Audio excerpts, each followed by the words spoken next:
Edina, Scotia's darling seat, all hail thy palaces and towers, where once beneath a monarch's feet sat legislation's sovereign powers. That was Robert Burns on Scotland's capital city of Edinburgh. It was one of his poems in English and, in truth, not one of his best. But the poem was right about one thing. This was once the capital of a sovereign country. And although we got our parliament back 20 years ago, and that's a good thing, it was reconvened, it still ain't sovereign. So when I was First Minister, we built a bridge over the River Forth, a railway to the borders. We abolished tuition fees and introduced free prescriptions and set Scotland on the road to a renewable revolution.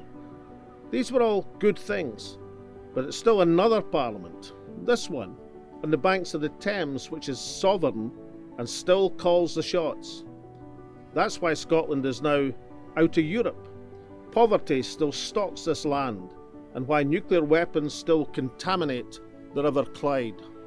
Indeed, Boris Johnson, as a Tory Prime Minister, has more power, more sovereignty over Scotland than our entire Parliament, and he intends to use it, much to our detriment.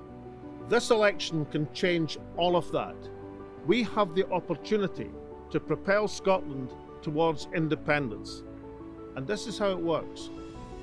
This is how the system used to elect the Scottish Parliament really works. Everyone gets 2 votes, one for the constituency and an orange-coloured paper for the list. Both should be marked with a single X. Alba, as an independence party, is not competing against the SNP in the constituencies. But the success of the SNP in these constituencies means that regardless of how many votes they get on the list, they get little return. These votes are wasted. At the last election, almost 1 million independence list votes for the SNP elected only 4 MSPs. In most areas of Scotland, they didn't count at all. In the west of Scotland, central Scotland, Glasgow, Lothian, mid-Scotland and Fife. You get the picture.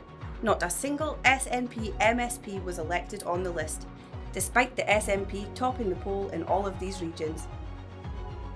All these regional list votes which could help Scotland are going to waste.